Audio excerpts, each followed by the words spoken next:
Good evening and welcome to the J Free 906 podcast and the Curse of Oak Island and Beyond series. And tonight, Tom and I are very, very pleased to host Gretchen Corwall. Gretchen, how are you doing? Whoop, I got you muted there. Hang on one second. There we go. Now you're good.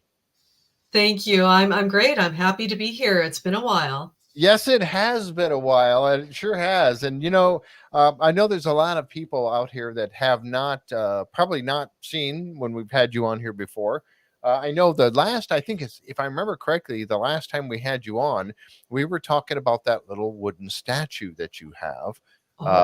That was an awesome, I thought that was a very awesome. What was that, Tom? You name him Henry or something like that? Yes, my benefactor, my partner in crime, Bonnie, gave him to me, and we're sharing him.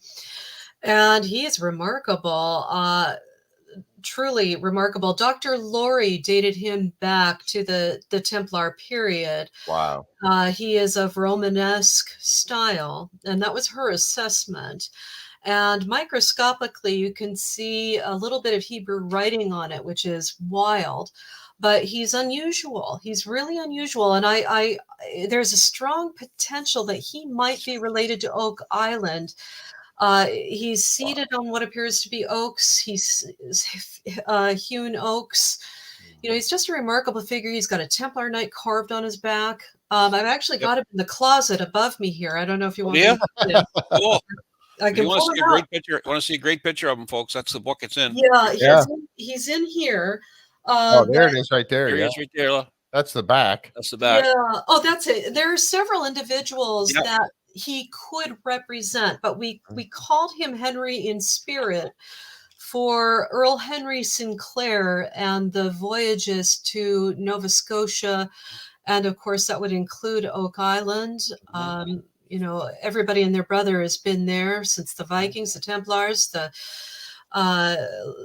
Age of Exploration, and all the way on up. So he was also rumored to be the source of the Mi'kmaq legend of Glooskap. Yes, and the Mi'kmaq tribe bears iconography of Templar origin, white background, red symbols, the crescent, the Holy Land, the flag, the crucifix. It's quite powerful. So they appear to have shared a real strong relationship and bond. Anyway, sorry, I jumped in too quick there. Gretchen, you were going to give us some background on you. I jumped in too quick. Well, that's all right. Too much stuff here to cover. Too much stuff to cover. Too little time. I know, but I mean, at some point, if you want to see the statue, he's just out of camera shot here in the closet, but I can pull him out. But he is a remarkable figure, and he could be a personage related to the island. He's seated outside and at an angle as if he's sitting roughly outside, which is interesting. But so I wanted to ask you, for those folks who probably haven't seen you on the show before, first of all, you need to go back and watch that one. It is just go to my YouTube channel, type in Gretchen Corwall, and you'll find it. And she goes through and describes the statue and shows us all about it. It's a really, really good one. You're going to want to check that out for sure. But Gretchen, for those folks that may not be familiar with you, you are an author of several books. You are a researcher extraordinaire, in my opinion, and you also are a singer. But I know I've actually listened to some of the stuff you've said. Some of the music you've sang. It's very, very good. But tell us a little bit about Gretchen and how you got involved with the whole Curse of Oak Island show. Well, yes, I am a very creative person, very curious person, and I tend to chase anything down. I was at the tail end of my first book, which is this one. I've included a little bit of info in here about broad terms, but about the formation of the Knights Templar. But what brought me to Oak Island was Nolan's Cross, that megalithic structure that's perfectly laid out mathematically. The headstone, which I think is representative of John the Baptist, because he was beheaded. Mhm. And there is what appears to be a sword on the side of his head. Right. And he could be a directional figure with the sword, and that pointed to the swamp. So that was a key thing for me that piqued my interest, because these were very heavy, large boulders. The headstone appeared to be worked into the face of a skull or a head, and Right. John the Baptist is the patron saint of the Knights Templar. Exactly. Yep. I was going to mention that. Go ahead, please. Yeah. So and it's perfectly mathematically done. Mhm. To me, it looks like an outdoor cathedral. It looks like the footprint of a cathedral, where they might want it to be. Not that they were going to do that, but it is certainly a huge code in the landscape for those to follow, Mhm. to help them identify information on the island. And then the next thing that hit for me was the Smith Cove Cross. That just took my breath away. And its relationship to Royston Cave in England, which Right. is Templar related, and related to the kings of England as well. Very important location and initiation chamber. But the Smith Cove Cross was just dazzling. And to have that ore go all the way back to Gard in France, where at the mine there, which ceased functioning in 1340, so that to me says Knights Templar. Absolutely. And so did they reach out to you? Did you present a theory and then they reached out to you? Or I mean, how did that, if you don't mind me digging into that, how did you become part of the Curse of Oak Island television program?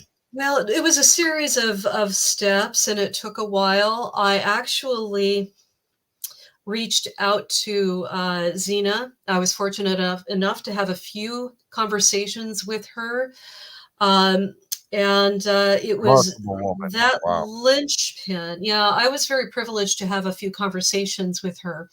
And I've gone through her book forwards and backwards. Everybody has, and it's a groundbreaking work. It's controversial, but it's groundbreaking. And here we are talking about it, and lots of other people are talking about it. But Rick inherited that her archive, her work, and it's in good hands. He has the wherewithal to protect it, research it, carry it forward. And the caution is warranted. But that's how it happened. And it was just by association, one person after the other. And by association, that first interview in 2018 took place. And it's just so engaging. It's so engaging. And the Curse of Oak Island is a phenomenon. There are so many groups on Facebook with people in them, and you meet new friends. I have an opportunity to talk to my parents about Oak Island every week. It grips you, it draws you in. The topics are vast, the science is incredible, and the guest theorists are usually very engaging. And there's just so much ground to cover. And so, here we are talking about it. Exactly. It's a phenomenon of that bring people together through their hearts, Yeah, to get mushy. Yeah, and you know what? And that's exactly right. And it's given us the opportunity to look at the history side of it. Most of us will say yes, we'd love to see them pull out some treasure and all of that, but really it's the history side of it that grips most of us now, I think. And you bring that to the table. You have done this research, a lot of research. Thank you. You've written the books now, I guess. How long have you been writing, and how many books have you published? So 3 so far, I guess. That's 3. And basically with this one, I realized that it needed further information. I made discoveries after the fact that fit here. So there is a booklet out there that contains all the information of the last section with the new updated material. And I did that for people who didn't want to, already had the first book, didn't want to buy it again, because my books are expensive. Unfortunately, I print them on economy photo paper, and they're filled with images. And economy photo paper gives you a chance to preserve the integrity of the text and images on either side, but it does make it a bit more expensive. It is holding its value in the secondhand market as well. So it's, it's a little expensive, but I wanted to, just give as much visual context and fire the imagination as much as possible, because we're visual. So, we're visual. So yeah, there are 3 out all told. I created a photographic journal about my time on the Wisconsin reservation, 10 days in Wisconsin. So that was a photo journal about this potential site on the reservation there. I don't have the cover available to share right now. And that exploration is ongoing, I understand, with some very good people involved in that. Talented stonemason called Sean Williamson. He's very good the other day. Yeah, he's very gifted, and that project is in good hands. I am no longer associated with it, but it's in good hands. But there is so much along the St. Lawrence River Valley that is phenomenal. I'm in touch with someone whose property is festooned with boggling finds. I'm not going to say anything more about it. You can tell us later. You can tell us later when the show's over. Yeah, when the show's over, you can whisper it. Yeah, it's very special, and it's on the Canadian side. It's on the Canadian side, and it's going to be controversial. Wow, that's fantastic. I hope to be some part of it, some support structure to the owner when he's ready to talk about it. But it's phenomenal. The books your books are really well put together. Like you say, the color photographs, they really add to it, right? And if anybody's wondering if they're worth the money, if you go to Amazon, look up Gretchen's books. I think the lowest rating I saw was 4.5 out of 5 stars. So thank you. I don't read my reviews. It's too nerve-wracking. Surprisingly enough, not many people do. Yeah, it's just not worth it. It's always important to learn, to grow, and improve. You're doing great. 4.5 out of 5 and all 4. Thank you. So, I appreciate that. Now your most recent one, Oak Island's Mysteries of the Map, and the House of the Rochefort Call. That's your latest book, right? So tell us a little bit about that. Now we know that you were on it was season 10, episode number 2. You were featured on that particular episode, taking the team, Marty and Charles and Alex, down into Royston Cave and all of that. Wow. I mean, and this is also part of that book, the Royston information. Yeah. In as much as I'm able to discuss it, but what surprised me was how big the film crew was. Oh, really?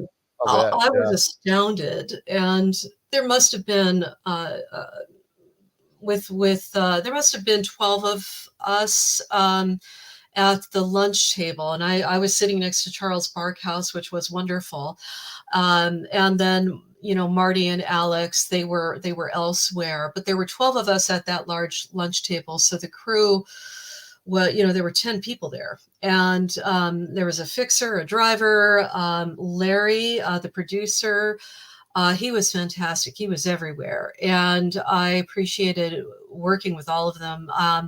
They were so gentlemanly, and the cast and the crew were amazing. I so enjoyed talking to Charles Barkhouse, and he said to me, Gretchen, you've got Templaritis.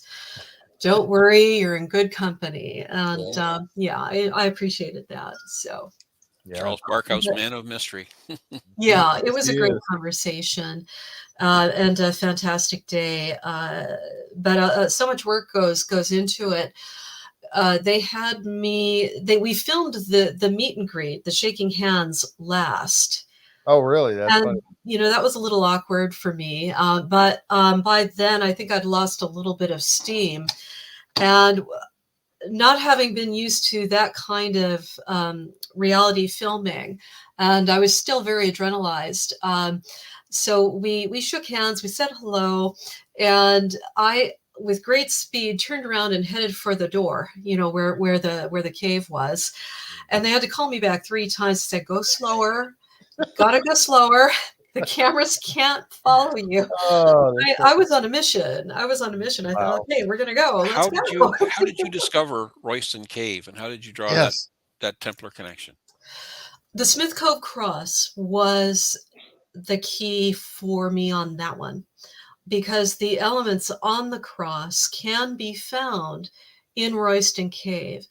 Royston Cave has a mysterious background that still has academics arguing over it. It is easily of great antiquity. It is medieval. It was discovered in 1742, and all these discovery stories of these mysterious sites like McGinnis and the money pit with the pulley and the rope and the depression, all of these stories have a ring in there that's not quite true. When it was discovered in 1742, a millstone was covering the opening, the oculus. And the story was they were digging a post hole for a bench because Royston itself is a market town, and you have to get royal dispensation to have a market town. So they wanted to put in a bench for people to sit down while they were shopping on the market that day, and that's when they discovered it. Wow. The millstone's very big. It's a huge chunk of stone. There's only one entrance, and that's a round hole up above where the millstone was covering it. So they lowered people in, and at the time it was discovered, they didn't know there were carvings in it. The carvings had been buried. Somebody took the trouble of adding soil in there to bury the carvings and hide them. Pardon? So whoever was there left and filled it to hide them. Yeah, as much as they could. It's a huge space. It's a really. I actually have a picture looking up. If you don't mind, I'll bring this up real and quick. it's 26 feet underground. Yeah. 26 feet underground. Yeah, this is a picture I have up now of where the camera was looking up from the bottom. Yeah, that is the original opening where people had to be lowered down on ropes to get to it. 26 feet underground. It's funny you should say that, because what pops into my mind is the elevation of the money pit above sea level at Oak Island. Well, the circumference of, I didn't know that. And the circumference of Royston is 13 feet. It has a dropped octagonal floor. And, so you've got that measurement again, that 13 in circumference. So this is an early initiation chamber. And of course, Sintra, the inverted tower at Sintra that Corian brought to the team to see in Portugal, is an inverted tower of the same circumference. Wow. So it's the same line of transmission of information, of Templar initiation techniques that have been passed down over centuries. So it's phenomenal. Yeah, in your book, you go into a lot of the detail about the different things that are different symbols, the swords and things like that are inside of the Royston Cave. And, we're not going to give it all away because we want to sell the book, but, it's some really interesting reading in there, people, and a lot of detail. Yeah, one of the things you mentioned too, Gretchen, was the Oak Island, the lead cross found in Smith's Cove on Oak Island, and its relation to. And I have that picture that you sent me. If you want, I can bring that up. Please, yes. And this is it here. Now, that obviously on the bottom, folks, is the lead cross, and on top is a carving that is in Royston Cave. Correct? Yes. So what you have is the long arm of God, and then you have the holy. The dove of the Holy Spirit being released. And on the cross, you'll see that raised area from one side diagonally across to the bottom, and the hand. So the elements of the Smith Cove cross can be found in Royston Cave, and Royston, I believe, was created by Sir Geoffrey de Mandeville and his wife, Lady Roysia, and the town gets its name from her, Roysia's town, Royston. But yeah, the elements can be, so it's of a similar age. It's of that Templar era, and you can find the elements of the cross and other teachings exploded out around the entire circumference of the cave. So, and it would have been done in secret, and it would have been done by obviously by torch or candlelight, but it was also even more secret than that. Oh, hello. Hi, Amy. Oh, thank you. I appreciate that, Amy. The first one especially is packed with references, and but thank you. Yeah, it's important to back up your sources, but this is unusual. I'm sorry about the roughness of the image. So on the right-hand side, you've got St. Christopher with Christ on his shoulders. And above it, you've got the long arm of God, and it's sheltering this rectangular depression in the wall that is meant to be a cave. And you see a woman off to the right. She's sitting and she's waiting.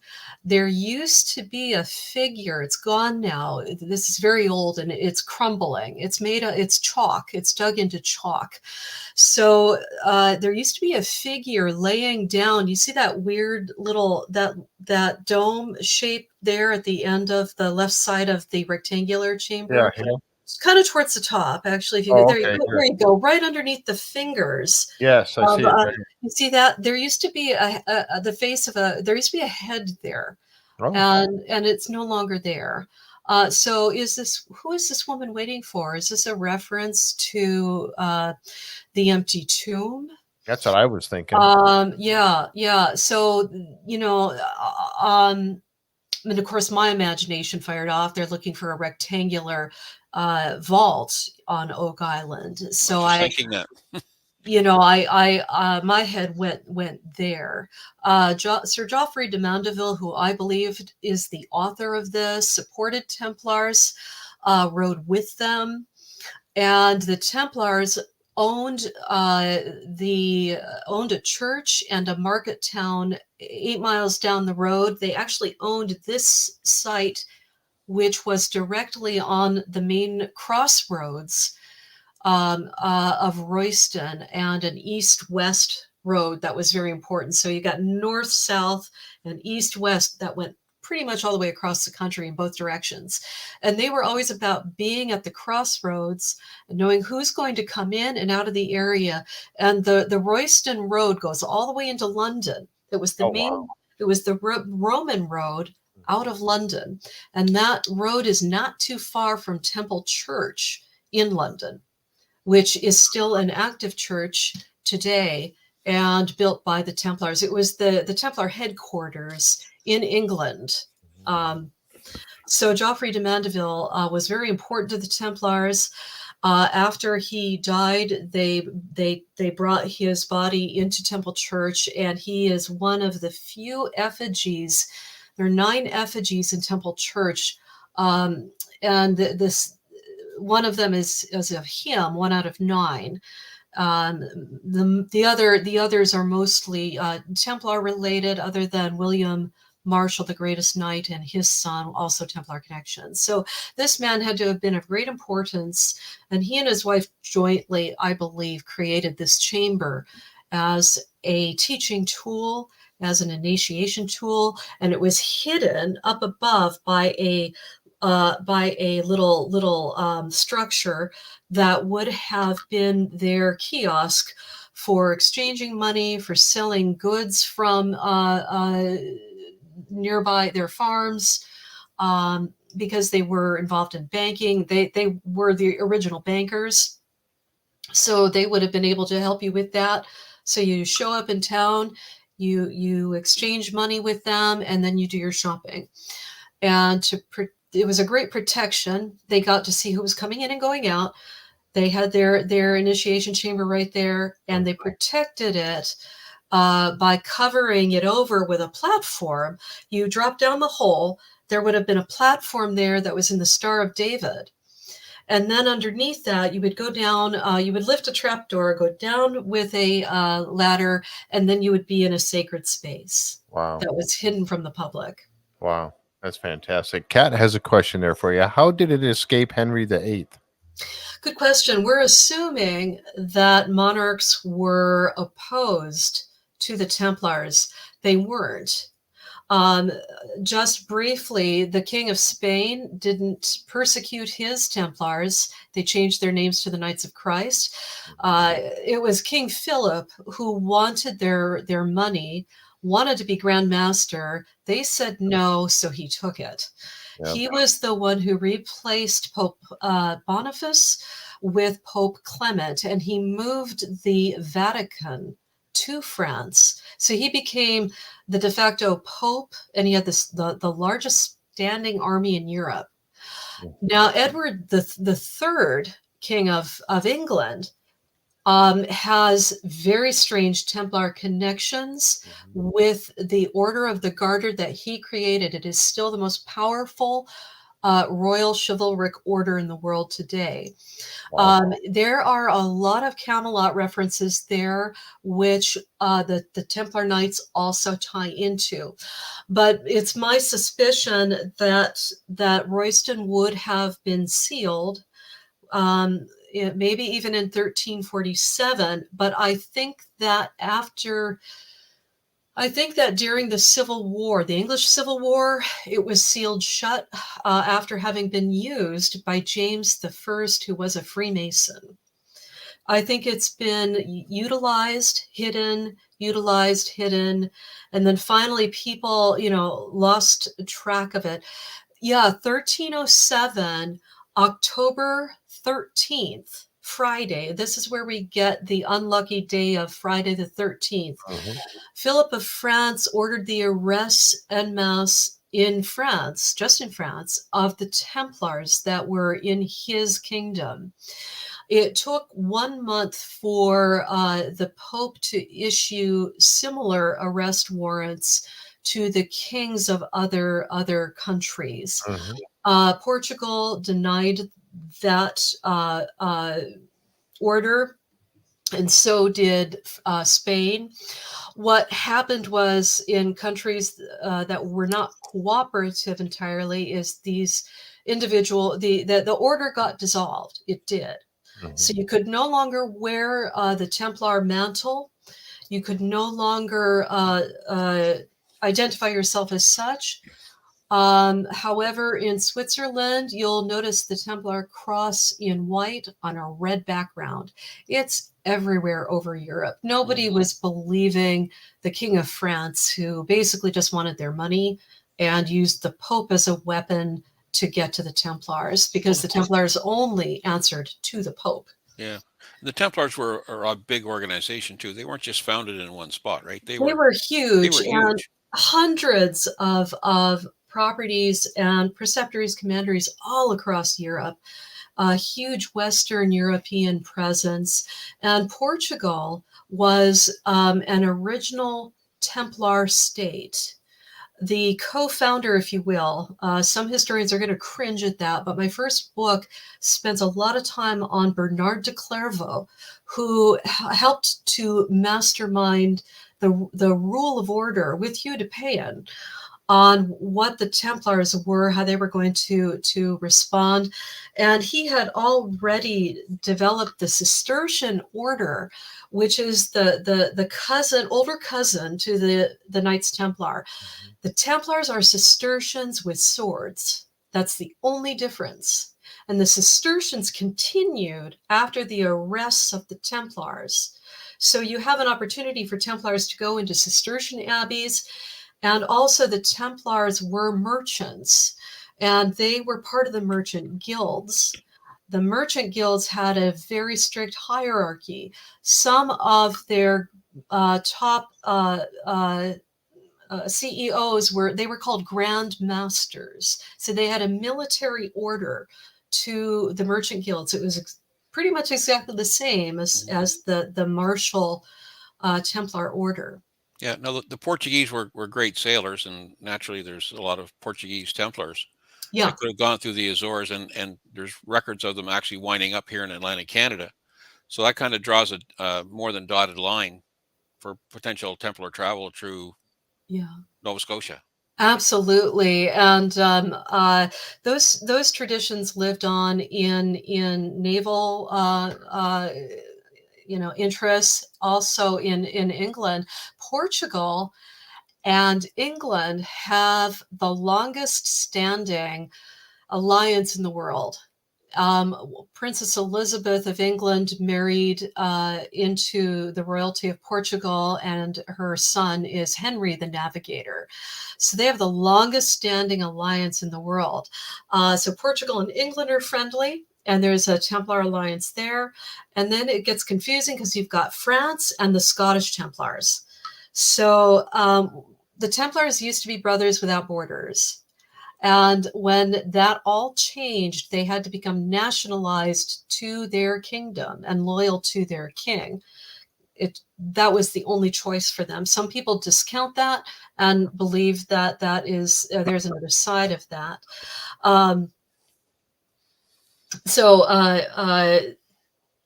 It's very it's so detailed, and you look at your own life's work, what you do on a daily basis at your job. Pretend you're a Templar, and all of the output is for the Templar order, and all of that marshaled history together. And these were younger sons of the nobility who had to be a knight before they joined at the age of 21. So these are people of noble backgrounds, and their families are kings and queens and princes and dukes who are giving money to the Templar order. It became a family tradition. So for over 200 years, your family, the extra sons are joining the Templar order. And all of a sudden, France wants to arrest them. It was appalling. People were deeply shocked and offended. Yeah. At the same time, they were just, and I mean, they did arrest them in France. So I mean, they were just basically knocking out the local chapter. Yeah, exactly. And because they were dealing directly with the merchant guilds, the Templars were, they were growing wheat. They had massive farms. They were making wine. They were making horseshoes. The Cistercians had a large industrial complex in France where they were making iron pegs. So that, so they were all in the creation of goods that could be sold to the public, or goods to be sold to the Holy Land, or wherever those resources need to go to keep the system moving. And so they just shaved their beards, became part of the merchant guilds. And then over time, they start becoming, the whispers of Freemasonry that predate the written word, the legends that go back to, there's a legend of, I can't remember his name, a knight during the Civil War in England, of Cromwell against the crown, against the royalists, where this man dies on the battlefield, this older man, and underneath he's wearing very, very old armor. I mean, we're talking really old, a good few hundred years old, that looks like it should be related to the Knights Templar. Wow. So why do that? There are all sorts of funny little stories that link the past back. Wow.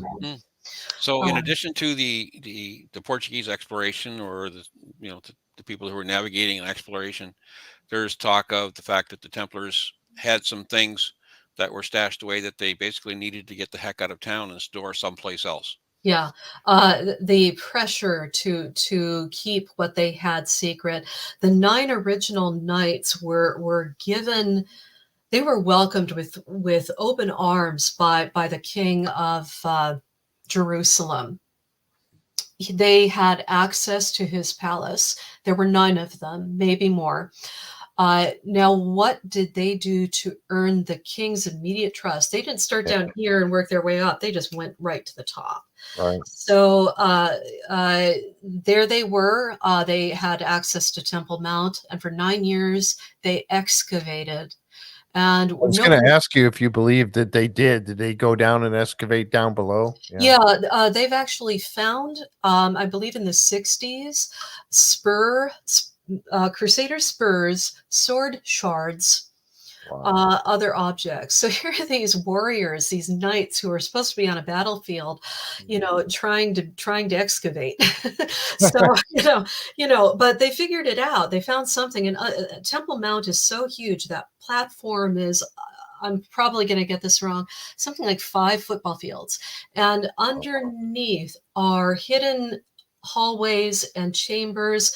We're not allowed to excavate. We're not allowed to look, but there are known tunnels underneath that structure, and they found some of the excavation tunnels that the Templars were working in. So something happens at that juncture. They leave the Middle East. They go back to France, and they're hailed as heroes. And everybody's throwing their money at them. Everybody wants to join the order, and anything from the Ark of the Covenant, sacred scrolls, other sacred objects from the Second Temple, or maybe even the First Temple. It's phenomenal. And all these whispers of what did they potentially find? They found something. And the need to keep that safe. It's hard for us to understand today the emotional commitment and fervor to leave your life and go into a celibate order and give it everything you've got in your life.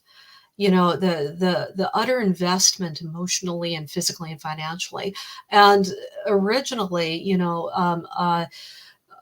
Bernard de Clairvaux, when he was building the Cistercian order, and just a few years later, the Templars arrived, and he rolled out this repeatable franchise and made it cheap for nobility that didn't have a lot of money to start either a Cistercian order or participate in the Templar order. Wow. But he brought 30 of his own male relatives into the Cistercian order. 30. He was 16 years old at the time. One man was wealthy, had his castle, his wife, he was a knight. He left everything and went into the order and followed his younger brother. But I believe that the Templars were on a mission to find relics in the Holy Land. They came along in the Second Crusade after the Levant had been taken by Western Christian monarchs.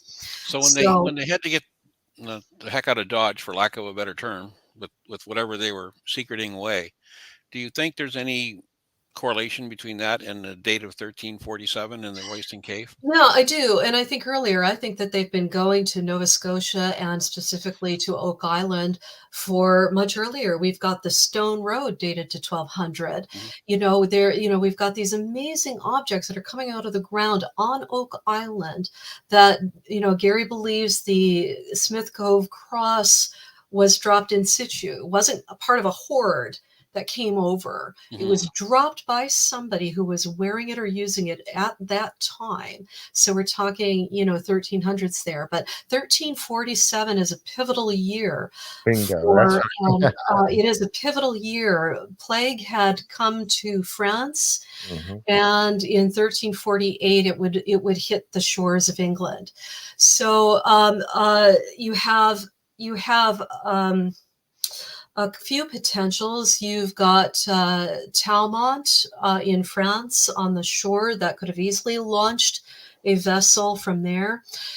You've got the plague coming. So on Zena's map, you've got the date. In Royston Cave, you've got the date. So it's an important time. Talmont Castle was owned by Richard Lionheart, and a few hundred years later, it was owned by Lord Louis Tours, who was also had a lion on his helmet, on his crest. So both those men were in the same castle, separated by a few hundred years. Both had Templar contacts. There's a Templar preceptory just 6 miles down the road from Castle Talmont, and so you've got two lions over a span of time. That harbor arm could have easily sent ships to Oak Island, and you would have had, and this is difficult, 1347, you've got a Royston Cave being used as an initiation, in the initiation chamber. So 1307, the Templars are officially shut down. That's not too far off from 1347. That's living memory. That's 40 years. That's living memory. Oh, absolutely. So you've got people going down there and perpetuating Templar beliefs. And one of the times that it could have been shut down and hidden would have been 1347. Yeah, when you think about it, if you're basically you find yourself getting in trouble in the early 1300s. Yeah. It's not like you book an airplane ticket and jump on a plane and fly to Oak Island. It's going to take years and years and years to rebuild yourself and your organization and get to the point finally where you've got the leadership that says, people, we got to get these things out of here. Yeah, and there's a really strange situation with Edward III, who he's fascinating. He really grips the imagination. He actually took, through legal means, the Templar property of Baldock, which is a derivative of Baghdad. The Templars built Baldock Church and Market Town 8 miles from Royston Cave. He took it from the Hospitallers, who inherited it by force through the will of the papacy. Up the road, he took a few more properties with Templar connection on this line that ran east to west. So he was looking for something. And perhaps I believe that he was assisted and was also in touch with the next generation and of Templars and older Templars.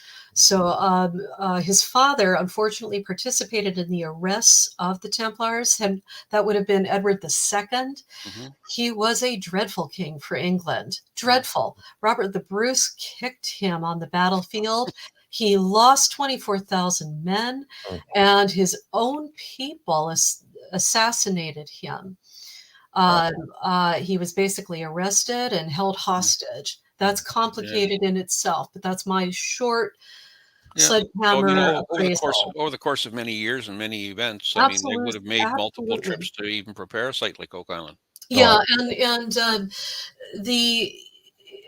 so you have Royston Cave on a direct road, Roman road out of London on the River Thames, and they could have, disguised a journey as a merchant journey to Europe, and then left from there. They also had commanderies along the way that were friendly to them, merchant as well, all the way down to Bristol on the western side of the country. That's a potential. They ran the port of Bristol in the west, so that's a potential. But they could have disguised themselves. 1347. Nobody's going to be looking for Templars anymore. You need to be secret. You need to be quiet. Forgive me, I have not been watching the private chat along the line here. No, it's okay. Should I have said that? I'm sorry. No, it's all right. No, it's okay. But yeah, there would have been plenty of opportunity. Plus, there was a Templar holding northeast. And this is where Zena believes the Templars went on the Ralph de Sudley voyage in 1127 from It's called Dunwich, or Americans call it Dunwich. That's underwater now, but that was a potential. It's quite a long ways up the coast from London and from Royston Cave. So my guess would be if they disguised their activities and launched a secret mission from the London East Docks there, that would have been the place to do it. Yeah. You said the magic word Zena, so let's jump into that. Let's jump on that Zena. I wanted to bring this up too because you mentioned 1347. We talked about that, and that was on that stone or that block. Yeah, the brick. Royston Cave, and then it was also on Zena's map. And I, and this is one of the things that I kind of agonize over a little bit, because I often said on the show, on the podcast, that this 1347 was not a date. And okay, now hear me out on that. Because the only reason why I ever said that is because it's not written like a date. Everything on Zena's map, all the things that talking about the dam and the hatch and all these different things, the stones, the anchors, they're all a line, and then it points to something on each island. And then you've got this island here, and it shows 1347 written out, and it's pointing to something. But listening to what you were just saying, that it very well could be a date, but showing arrival or something. What's your take on the 1347 on Zena's map? Well, if Royston Cave was sealed at that juncture, okay. Then they bricks were in use. Bricks were used to build great structures all over Europe. It's a known medieval building material. I'm looking at that, and it just struck me. At one point, Oak Island would have been nearly 2 islands. Because the water levels were different, and the swamp had been filled in. And Nolan's Cross, the lower half, you've got a stone here, and then the base of it here. It's a nice line of sight trajectory over the water. So line of sight is important. So is that representation trying to picture 2 islands very, very close together? Just a thought that I've just had. But the Roman system of numbers was in play across Europe, but so was the Hindu, Arab, Eastern number system. I've done a lot of research on that since, and there's actually a pope that made it mandatory and legal to use the new system because it had a 0 as well. He made it mandatory. He died in the year 1003. But he made it law to simplify banking. And of course, we read left to right, and that's not the case in the other languages. So what he did was simply flipped it. He flipped it. I know I've sent you lots of images, but it's really hard to manage all of these images I've sent you. But and it's in the book, that early script. And it was and it was argued over for years as to how it should be expressed, how it should be right now we have standardized spelling, standardized punctuation, and standardized maths. That was not the case going back. And there was a lot of artistic license, and it would have even been unique to the scribe who was handling it for whatever reason.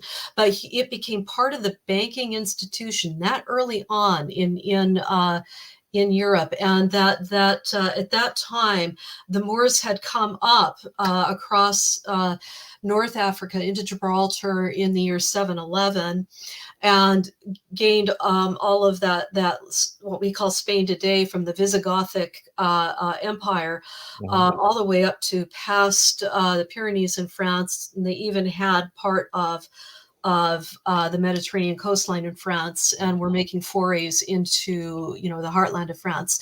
But a lot of scholars, European scholars, were going to train in Moorish Spain. It was very enlightened, very bent on sciences.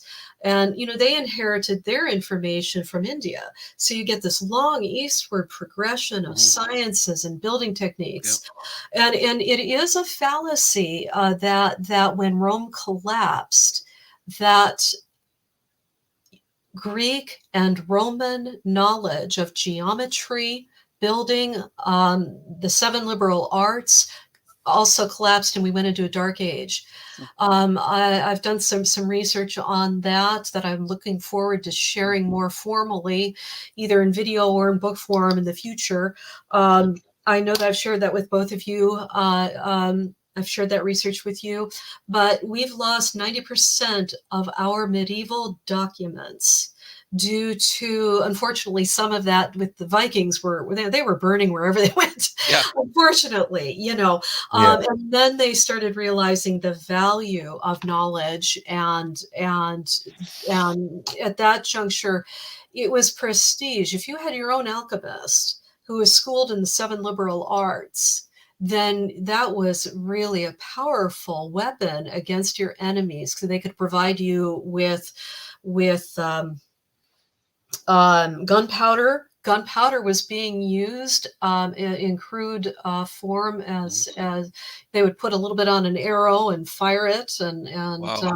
They had in the early 1200s they had cannons. These are things that we don't think that they had then.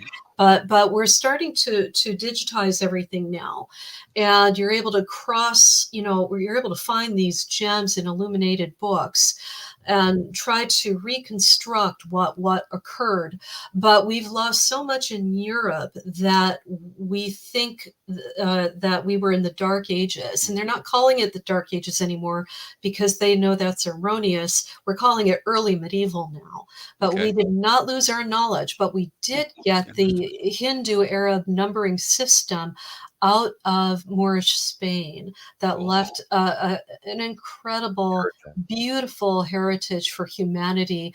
The Alhambra Palace is a work of art, engineering, beauty. It's now the Royal Archive Center for the King of Spain. It's his in his palace, structure, his compound. So just before we ask Tim's question here, Jeff, I want to give you my take on the 1347. Okay. So here's my speculation on 1347. When we do heavy or important documents, we always write it out. In the year of our Lord, 1340. It's written in words. Yeah, that's true. Right? Because it's an important document, and you don't take the chance of writing down a number, because a number could get blurred. True. Yeah, that's true. That's a good question. And of course, vellum was expensive, ink was expensive. Maintaining a scribe who had the capacity to do that, since most people were illiterate, that's all really important. And those documents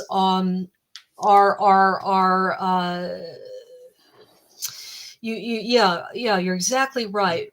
My take on this is that the maps, Zena's Cremona documents, are a copy of a copy of a copy of a copy. The original may not even exist anymore.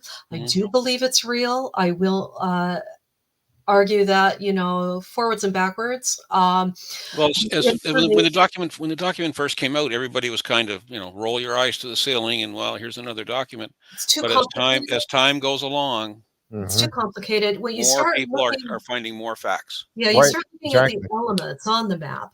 They're too complicated. But what it looks like to me is somebody who is in a great hurry to copy something, probably maybe even under duress, or maybe even under an espionage situation. You've befriended somebody. There were spies everywhere. They've got info you want, and you're at a cocktail party or a dinner party. They turn their back, and I don't know. I can't say that's true.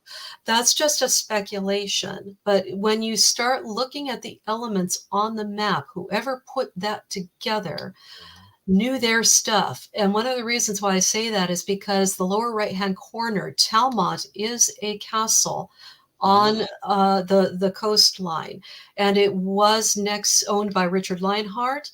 It was owned by a lord who was active in 1347, and there was a Templar preceptory nearby. Now it's landlocked 4 miles away from the coast because sea levels have changed.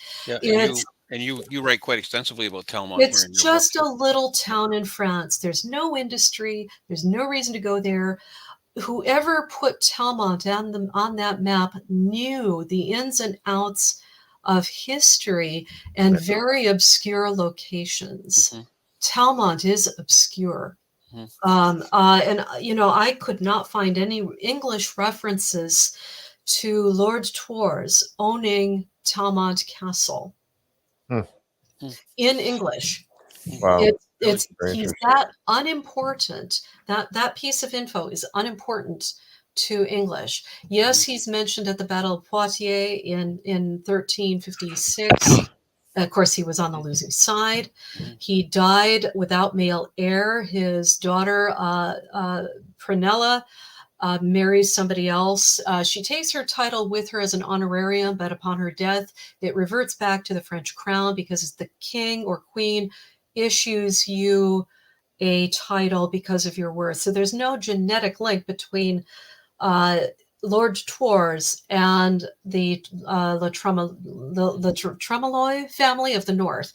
That title was brushed off, reissued 200 years later. That's off topic. I apologize. But so Lord Torres is talked about, but not in conjunction to Talmont. He owned other properties, but that was his main seat. Interesting. So Tim's asking a question here. He said, "Can you tell us about some of the details of your conversations with Zena? Did you learn anything juicy from Zena that you haven't shared yet, or you want to share?" I feel rather hesitant about that. There is one person on the face of this earth who, if they wanted to, could discuss this and is alive now. But I would not want to cross over that line. No, fair answer. This is a legacy and a human being that has passed. When my sister Shirley passed in 2010, I was one of the last people that actually had a conversation with her on the phone. And that was so important to me. Knowing you had one of the last conversations with somebody that's about to pass. What I can say is there was concern about who's going to look after her legacy. And I would have been thrilled to high heaven to receive 60 boxes of her archival system that Rick, I think it's in pretty good hands with Rick. Yeah, I think so. Yeah, he'll take good care of it. It's in good hands. They've got Maybe he'll share. Yeah, maybe. And of course, he's being very careful. He doesn't have to say anything right now. He doesn't. And he's carefully watching over those materials and meticulously studying it, daily. I'm sure that he knows far more about that map now than I do, than a lot of people do. I know there's controversy around the ownership of that map, and I will only say this about that, if I may.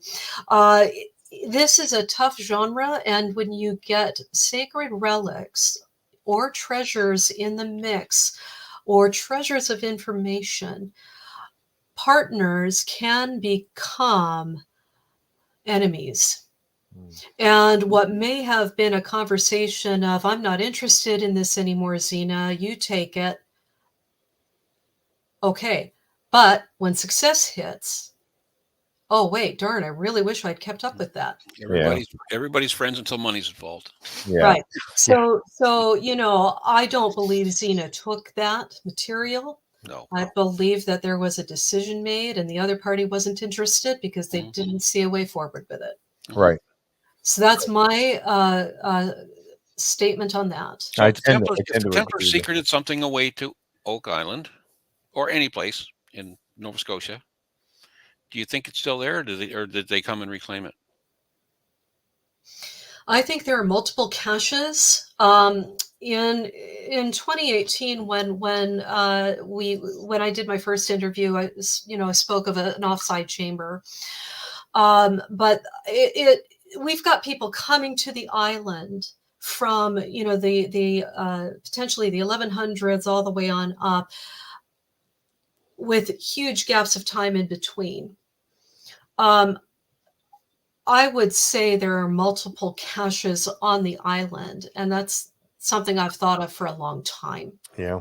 So, and now we're seeing multiple hits from the muon technology showing in the money pit or elsewhere on the island. So yeah, they're very well. There was a medieval European presence there that was of a religious nature. And the only way you're going to get there is if you've got money, you're well-resourced, you're strong, you know what you're doing. And the link are the royalized Vikings who were in 160 miles north, verified in 1020, La Axe and Meadows was a ship repair station. Ship repair, plural ships. It's only 160 miles north of Oak Island. That's not very far. And, so all of that knowledge, naval capacity, and knowledge of that coastline goes into the royal house of Paris when Rollo becomes the Duke of Normandy, the Norseman, and marries into the royal, becomes a duke and marries the Princess of Paris. So it's not a jump. That would have been 1307. So the La Rochelle harbor, which the Templars practically ran, given to them by Eleanor of Aquitaine, who gave them both Talmonts as well. The ships were there one night and they were gone the next. Now, the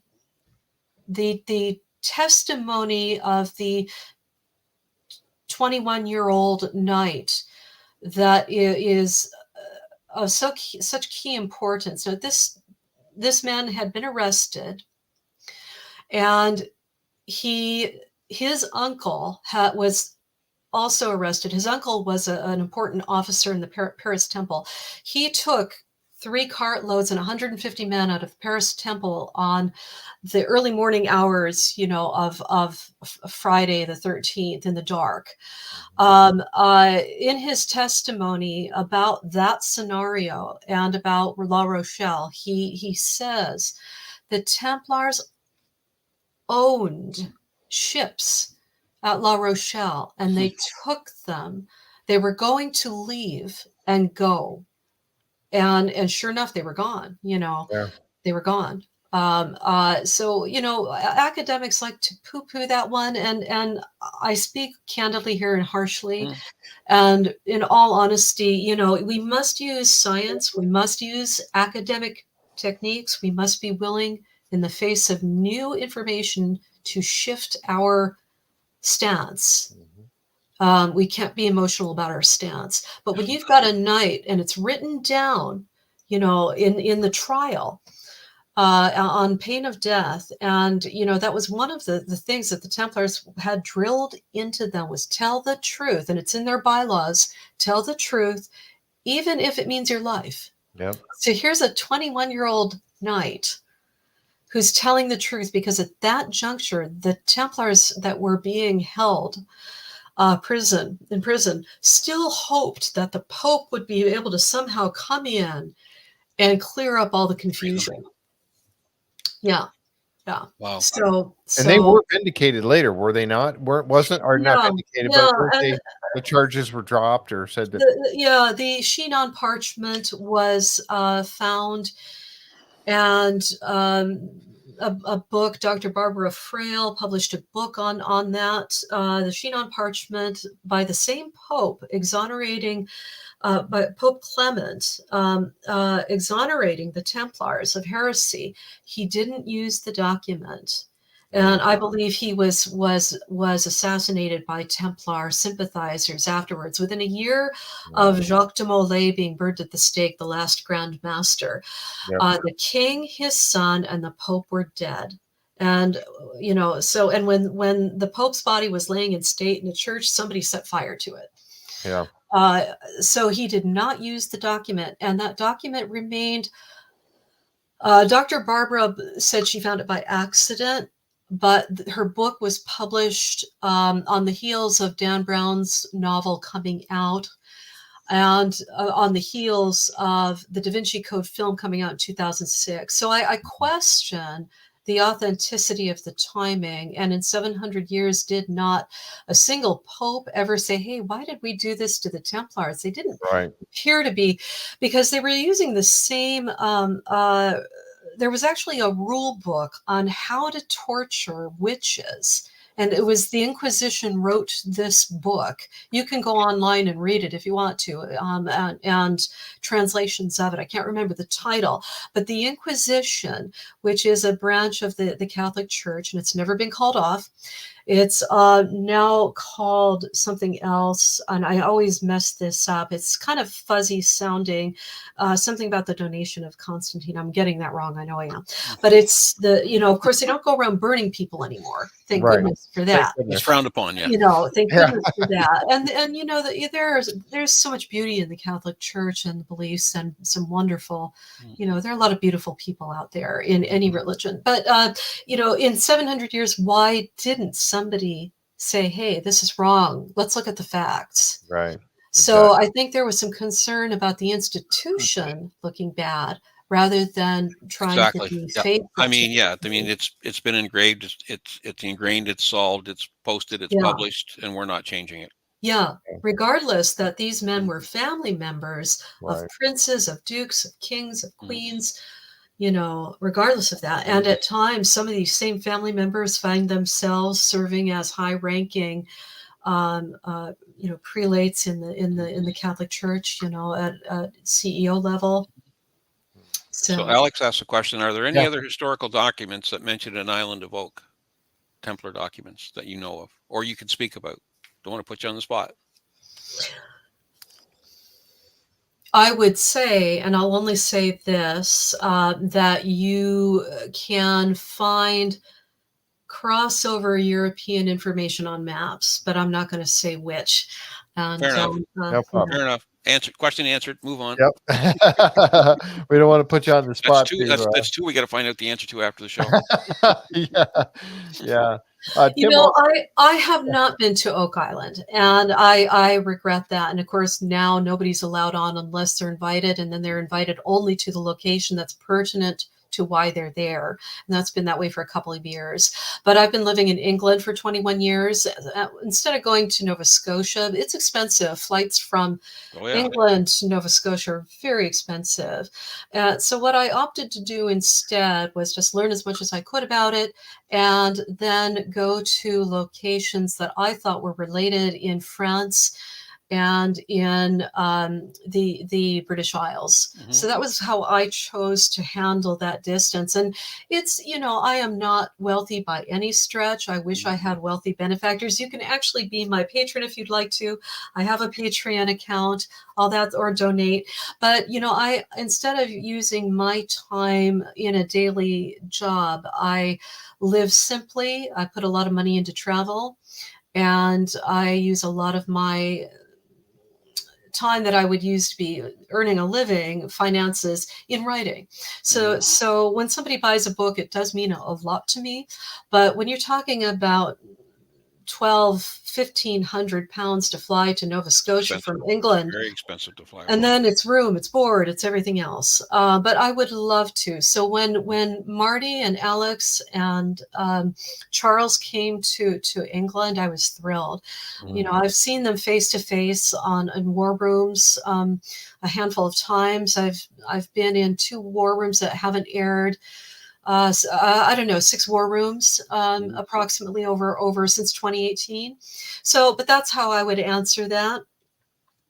Where do I think Zena wanted to dig? That gives you a lot of credit. That gives you a lot of credit as a researcher too. That they're going to take the time. Thank you. It's hard. And whether you make the storyline that fits the season or not really doesn't matter because they've taken the time to vet and look at your research. Well, you know, this is the Templars grabbed my imagination quite some time ago. And when Oak Island naturally slotted in, it's a passion of mine. It's truly a passion. And it is a way of life for me. It is how I live my life. It is what gets me out of bed in the morning. Where do I think Zena wanted to dig? That's a good question. I don't know. It's a $1 million question. You know, she's just saying she doesn't know, folks. She really knows. I don't know. Goodness, I'm Three not. things to find out now. Yeah, I don't know. I can't say. You know, and everybody was honing in on the money pit. Now there are talks that there are treasures down the coastline, and of course the Hudson, etc. And that very well may be. I don't discount there are North American caches, but until we dig them up, so here we have a Muon report from Oak Island of voids underneath that whole money pit area. You know, we've got voids now. We've got gold and silver in water that can be, measured science by science. So unless we get that kind of proof of where to dig, and it's hard, great. Let's go dig on Hunter Mountain. Where? and you've got to be strong. You've got to have the right equipment. You've got to have permission. You've got to have archaeologists brought in at some point. There are people digging for treasures all over the place that are muddying the waters for archaeology to come in and do right by the topic. Yep. And Oak Island is doing their best to sift through carefully the way an archaeologist and a historian and a scientist would do it. Yep. So you've done a lot of research, Jeff. We got a short video clip that Gretchen sent you. Now that we've drawn that connection between the Templars, the history of the Templars, and Oak Island, Gretchen's actually got some pretty interesting stuff that goes back a little further than that. Yeah, and go ahead, Gretchen. If you've got, I'll go ahead and present it, and then you can talk about the topics as we go along here. Here's the first page, and I know these change, so you do the play button as you are ready for the next one. Yeah, I wanted to talk a little bit about what was happening on the southern border between France and Spain. And Charlemagne was a hugely important figure, and I discuss him in my book as well. I'll try to keep control over this. This goes fast, even for me. I didn't realize how quick this was going. So, going back into antiquity, you've got successive empires hitting. Before I go into this, Jeff, can you see what you want to see? Can you see me? Oh yeah. Everything's good. I'm good. Yeah, okay. So Israel, how we know it today, it has been conquered successively over millennia. The Hittites, the Canaans, Persians, Sumer, Egypt. Alexander the Great conquered Egypt, and then of course he represented the Greek Empire. He conquered Egypt, and he was also in that the Holy Land, and overreached like many conquering armies do. It's just the cycle of human history. So finally, Rome comes out of the ashes, if you will, of Greece. but they take on the culture of Greece, the same gods, the 7 liberal arts that find their way into Freemasonry and Rosicrucianism. And okay, so let's go. Let's see if I can keep control over this. Yeah, as soon as you see it pop to the next one, then hit yes, yes, it goes fairly quickly, so I'll try to stay on top of it. And so here we go with that background information. It might be a little bit awkward. Okay, so this is the Roman Empire as it was in 395 AD. And because it's so big, it can't be maintained because of the communication channels today. It's easier to maintain a large, well, the United States, for example, is massive, but we have communications today that shrinks that, makes it easier to govern. So the Roman Empire became Christian in 325 AD, and it split in two to make it easier to administer. And this, however, causes problems as time goes on. And this does directly affect the Templars, believe it or not. So here we go. They didn't have to drop any coins on Oak Island dated approximately that date, did they? Oh, well spotted. Sorry, go ahead. Yeah, as bankers, they would have had access to that. So here you go. Here's another. This is 475, and you can see that the Western has split up into kingdoms. The Visigothic Germanic peoples have France. They've got all the way down into what is now Spain. So the Western Roman Empire is breaking up into kingdoms. Byzantium, Constantinople is still holding. Both are still predominantly Christian. You get some paganism coming in the West as time goes on.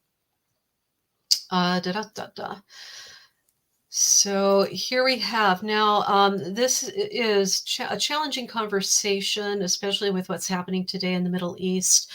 But this is when, and I'm no expert on the culture, this is when Islam is revealed to Muhammad, and that happens in Medina, modern day, near the Red Sea in Saudi Arabia.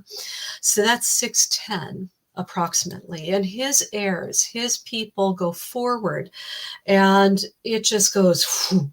And so here you have 632 AD. You can see it's gone from town to this. So this is in a short period of time what has occurred, and it's taken root all across Egypt, the vestiges of the Roman Empire, North Africa, into the east, and also it's huge.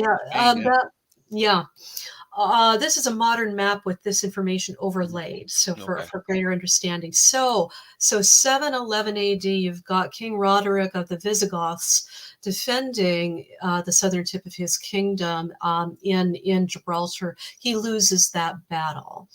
So we'll continue here. And this is when, that the Moors come in to that area. So here, 729, this is huge. This is not my map. If anybody's concerned about copyright issues, contact me for information on where I got these maps from, but for the sake, unfortunately, of this, I had to be short. But this is really important. You can see that the Moorish forces have gone all the way up into France, into mid-France. So this is how it's looking at this juncture. And it's putting massive pressure on the Byzantine Empire. You can see that. So fast forward again. And this is history. This is simply what happened. But it does explain some of the forces behind the Templars and their choices. So Charlemagne, his father was Pepin the Fat. His grandfather was Charles Martel, and they are kings of the Franks, that big Frankish empire in what is now France, Germany, and beyond. Huge empire. How they did it, goodness knows. But so he was born 748, 814. His kingdom became so large. He was also he believed that it was important to maintain the church at that time. So he became the Holy Roman Emperor, and the Roman Empire became Christian in 325. So he has now become the most powerful Roman holy spiritual emperor. He's a priest king. And while I'm on topic, real quickly, there is a tussle between the church and him. Even though he fights on behalf of the church, he wanted to crown himself like Napoleon. Napoleon crowned himself. That's right, yeah. So his son, Charlemagne, crowns his son, and that's rarely discussed. So there's a bit of this going on, but they serve each other at this juncture. So with allies, 4 generation of Carolingians, they push the Moorish kingdom back over the Pyrenees Mountains and creates a military buffer zone against Moorish Spain.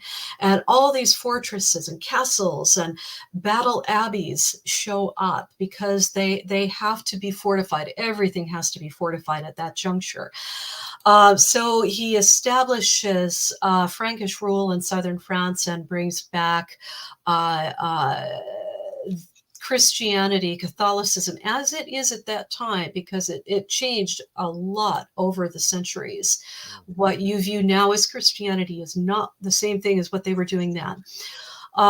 Let's see. So Charlemagne is known as the father of Europe, and one of the reasons why is the huge borders that he was able to pin down, but also he was very productive.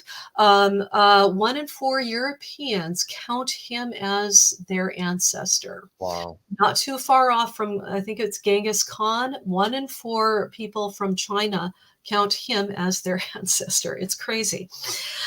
So he was very successful. His mother was Bertrada of Leon, and she was a Merovingian princess of the prior kings, which is incredibly important. And to maintain his political grip, she's huge because that was the prior kingship that had ruled this area for 4 centuries and are related to the Rochefoucauld family. Mm-hmm. Okay, so they're a very important bloodline. The Rochefocaulds go all the way back to them, to the Merovingians.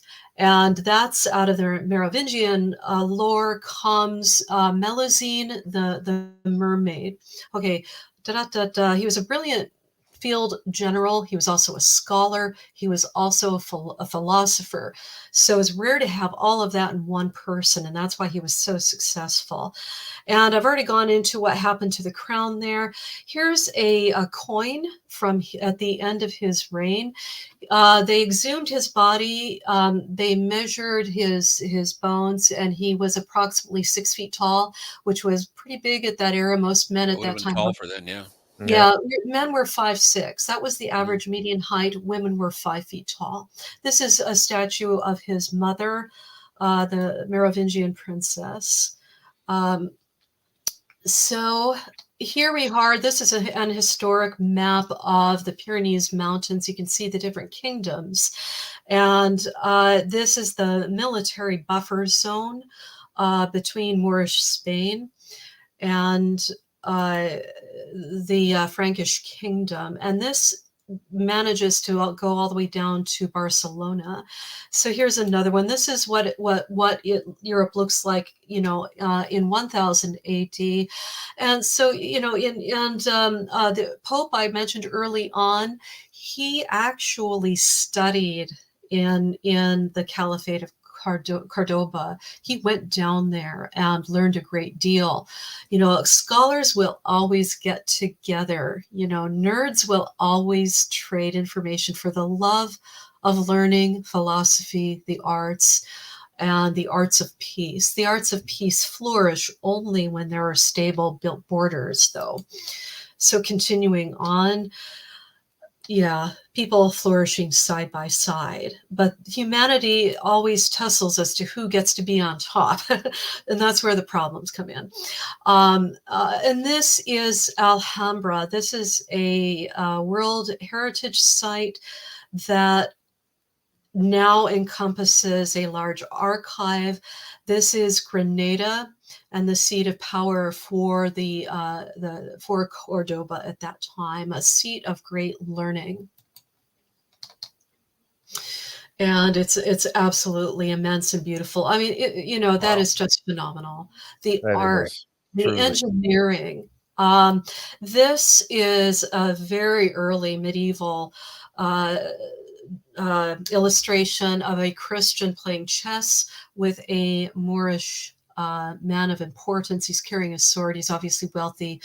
And it's possible that this man on the right is actually instructing the individual on the left. That would not have been out of place. So there is some kind of a relationship here. Whoops, I'm so sorry. I hope you didn't see that. Where are we now? So now I want to explain what's happening in the East. You understand the political and physical tensions against military leaders in the West. This is what's happening in the East as briefly as I can make it happen.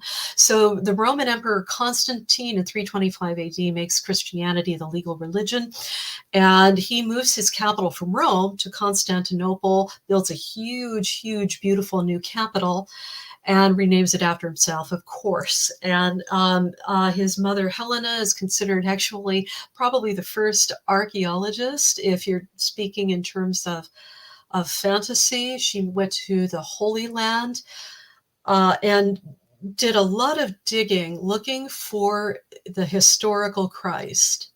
So I don't want to belittle that at all, but she was present in Jerusalem and felt that she made great discoveries.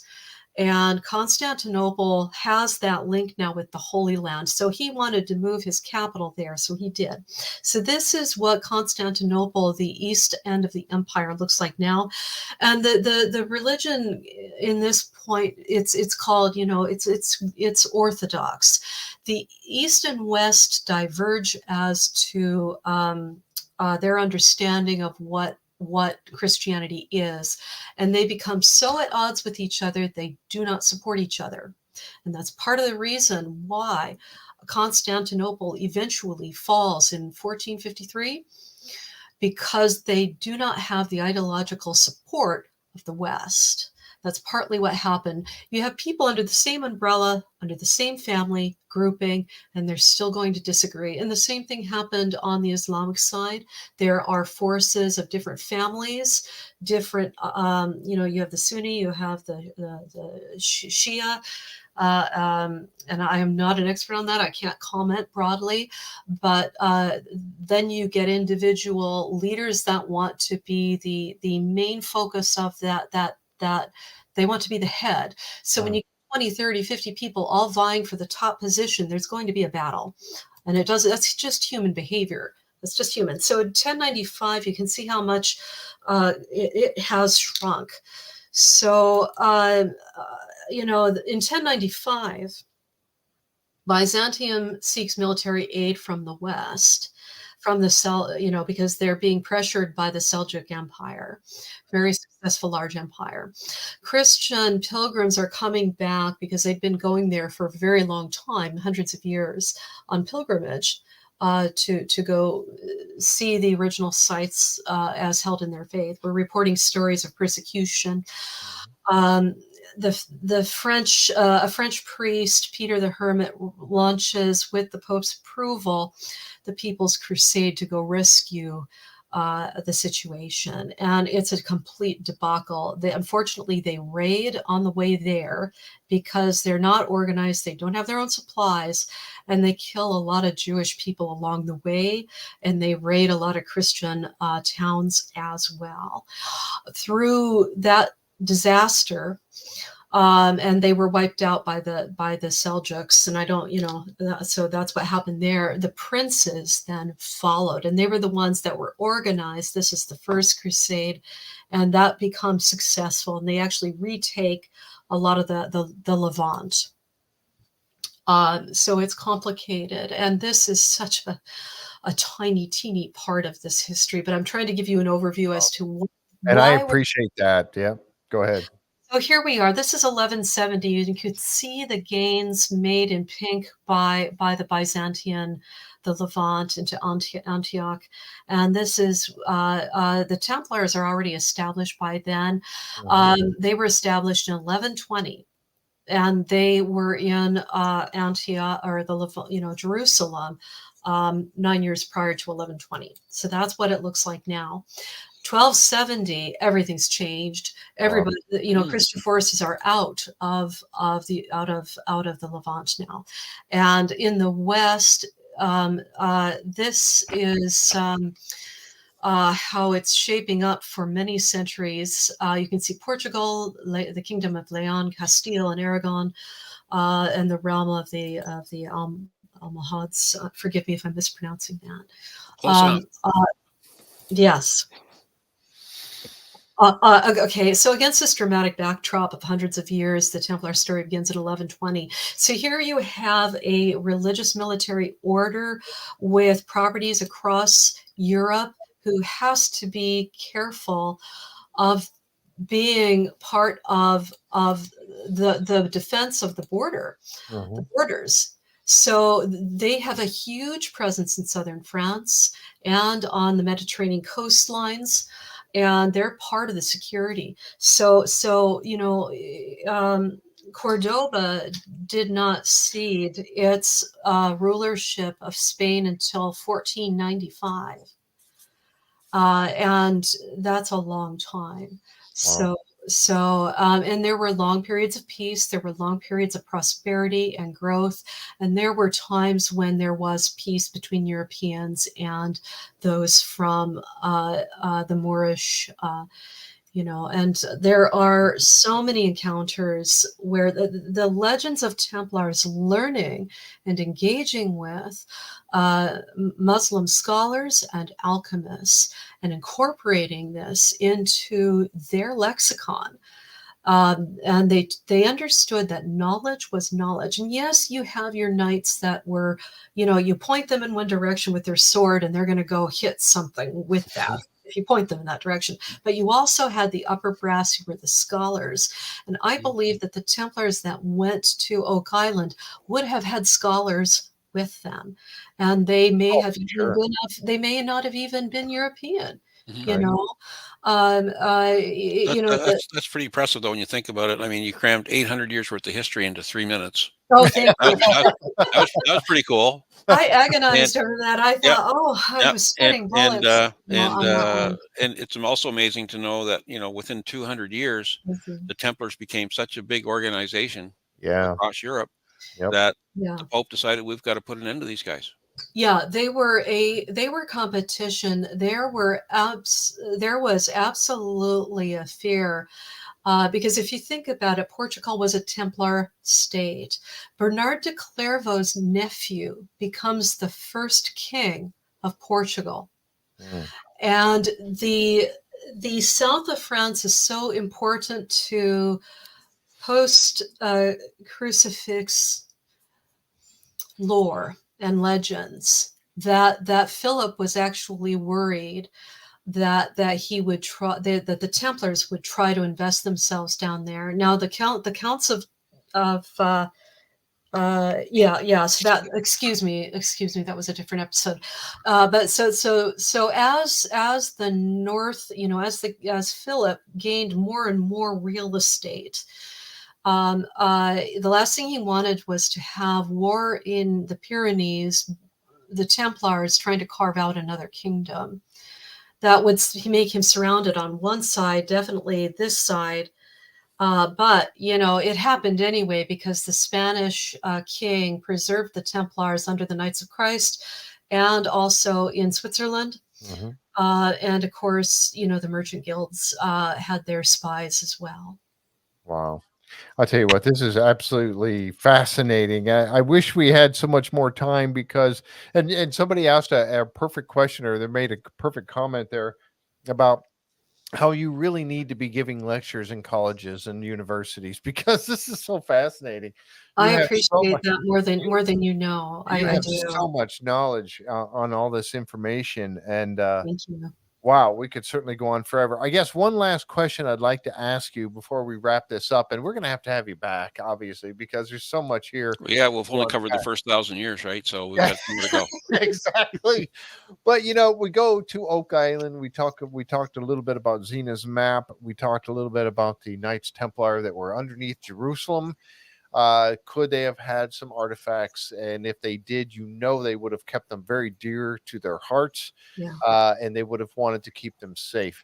So, knowing all of that, and assuming that they did go to La Rochelle and take those ships that they had there, that was talked about by that young man, young knight. And so, do you obviously you are probably believing that they did come to North America? And do you believe that they brought those artifacts with them? I have no doubt in my mind that they did. I have no doubt, because they were worried about their southern border with Spain. They were worried about enemies within the church at that time, political enemies, and they had a few problems. Invasion, those that were loyal to King Philip, that outlived him. There were a lot of enemies if you look around, and wouldn't you just love if you were in that situation and you had precious relics of whatever sort? Wouldn't it be important to take them somewhere where you knew that your enemies couldn't follow because they didn't have the technology or the knowledge? Right. And now the Templars were leased ships, but they also owned ships, and they were in league with the Venetians. The last stronghold of Acre or Aco in Jerusalem, or excuse me, in Israel, the Templar quarter was right next to the Venetian quarter. So they were allies. So you had the Venetian merchants who were loaning, selling, running their ships for them, with them. And you had landlocked preceptories, but you also had coastal preceptories, commanderies, where they had harbor arms and they had ships. So wow. Did I answer that question? Yes, you did. Yeah, you did. You answered. Yeah, but basically it was. But you've answered all my questions tonight because I get check marks. All Yeah, basically I went the long way to ask it, but did you believe they brought religious artifacts that they had with them over to North America? So yeah. The answer is yes. Yeah, the answer is yes. So and they could still be on Oak Island, because if there are different caches. And not everything went into the Money Pit area. And that's something I talked about in for some time now. I've been talking about that. So there may not be an existing map anymore. We lost 90% of our secular military documents in Europe, medieval documents. And if you've got a big secret like that, you don't want to write that down either, really. No. You don't want to write it down. Interesting to note that the Templars formed in 1120? Yes. Yeah, 1120. And 100 years later, we've got evidence of activity on Oak Island. Yes, I know. Right. Yeah. And then we went through the Zeno brothers, and and how they could have known about all of this information, or known about North America long before anybody named Columbus ever discovered it, so to speak. And there seems to be a tradition there, because these are the Zeno brothers are Venetian. Yeah. I know. So it's really interesting. Yeah, absolutely. Wow, this has been fascinating, Gretchen. I know that having you on every time, it's such an awesome history lesson, and you bring so much to light for us. Sometimes it gets a little, I have to really pay attention. And folks, I know we had a little bit of a thing going on in the chat there, and I'm so sorry for that. If people, for whatever reason, they want to get into these discussions in the chat that do not have anything to do with our guest that is here, I'm so sorry for that happening. Linda finally took care of it, and thank you, Linda. I know. Yeah, if you guys want to have a sidebar conversation, that's what Messenger's for. Yeah, please do it someplace else. It's not the time or the place, and I so apologize to those folks that were that had to deal with that. But anyway, and then Gretchen, I'm sorry if I know still you good fun. on Still good track. fun. So, yeah, I was focusing on you, you were. and I am also sitting here trying to remember, this whole body of work, and I feel, because this is so difficult an area to be in, that you have to throw every ounce of academic rigor you can muster at it. So if I overproduce, overtalk, it's because the evidence has to be right. You have to look at all the evidence. And you're never going to get a piece of paper that says Joe Smith Templar was here and I dug the money pit. Yeah, exactly. It's not going to happen. Right. So you have to look at art, architecture, legends, whatever documentation still exists. You have to think. I was just going to say, with 90% of the documentation disappeared, you're working off 10%. So and who were the people? How and the relationships? Who knew who? Who was working with who, and who could have done X, Y, and Z? Mm-hmm. And that's really important. And it's I'd love to make it to Nova Scotia at some point. Yeah, you have to. Obviously I was there and I just loved it. It was fascinating. The people are so wonderful. Even those in New Brunswick, I mean. Well, if you come by car, you got to drive by my house to get there, so you have to stop. Yeah, you got to stop and see. That would be so delightful. It would be it's a pilgrimage. Oak Island is becoming a pilgrimage location. It is. For philosophy, engineering, art, history, the sciences. They're throwing everything they've got scientifically at it, and I applaud them for that. Those resources leveled at this task are going to bring us what happened. Even if they make lumpy bag. Hey, that's a little joke with Tom and I. You gotta have crispy bacon. There you go. Oh yeah. Okay, you're in. Tom made you're out. Tom made me some limpy bacon for not a fan. So and we showed it online. That's why, because I don't necessarily like it.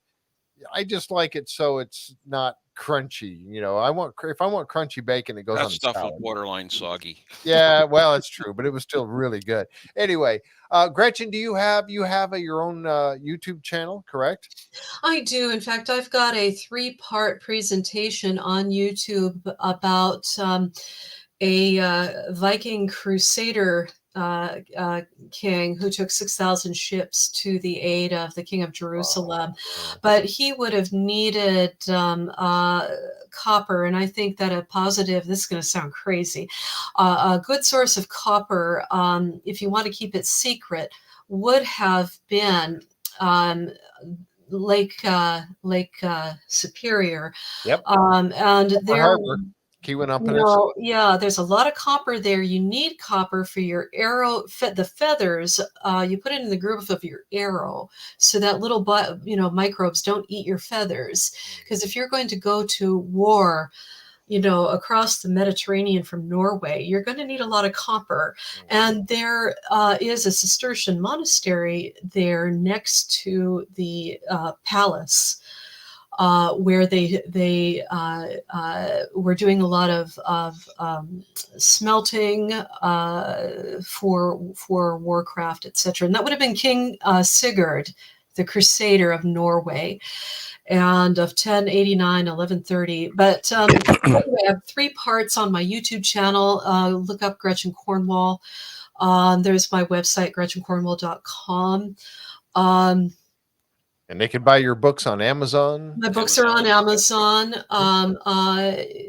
Yes. So my YouTube channel has information on there that's not in my books, and not to be found anywhere else at all. Let's see, but it's important to know where we came from so that we understand where we're going, and we can recognize the cycle of our ancestors, these human cycles of war, growth, strides during time of peace of great discoveries, scholarship, and war does also bring out innovation. So it goes both ways. Yeah, absolutely. So humanity, we're the, in the Star Trek world, we're the Klingons, in disguise. Yeah, They that's had, very true. if you look at the Vikings, they were a warrior culture. Oh, absolutely. And I think humanity is too. And there isn't a kingdom, and I actually took time out to research this. There is no kingdom on the face of this earth that never that didn't invade somebody else. Even Tibet 500 years ago invaded their neighbor to the south. So humanity has this aggressive side, and we go through these cycles, but it gives us what we're talking about here today. It helps frame the Templars. It helps frame why they wanted to get out of Europe and protect their legacy, their heritage, which they fully emotionally believed was real with every ounce of their being. Yeah, absolutely. Wow, Gretchen, thank you so much. This has been a wonderful evening. I've just watched so much of the chat just saying, oh man, you got to come back. And this has been a wonderful evening. Thank you so much, Gretchen. Everybody is just jumping on board with that. It's been a real treat, a real treat. Absolutely has. And Tom, thank you so much, sir, for your great input tonight. And I really appreciate you. I know I'm working you hard. You were here last night and then you had to come on and work tonight again. So tell Leslie I'm taking tomorrow off, boss. Thank you all. Thank you all. And I know this is work. What we did to put this together tonight took a great deal of effort and communication. It's my honor. It's definitely our honor to have you on the show. And we will have to do this again because we need to get you back and continue with much of your research. I don't think we could have enough shows to get all of your research out of you, but there's no way you could pack this book into 50 shows. Yeah, you can't put all that book into a 1.5 hour show. No, so there you go. Not gonna happen. Thank you so much. Thank you, folks, for being here with us tonight. We really appreciate that. And if you like the content of the show tonight, how could you not, with all of Gretchen's wonderful information, please give us a thumbs up. We really appreciate that very, very much. And if you haven't already, please subscribe to the channel and click on that notification bell so that you'll know when we have new information coming out. Again, Gretchen, thank you. Tom, thank you. Linda, thank you so much for doing your work. You had your hands full tonight, but thank you very much for that. And well, folks, we'll catch you next time right here on the J Free 906 podcast. Good night, everyone. Good night. If I can click, there we go.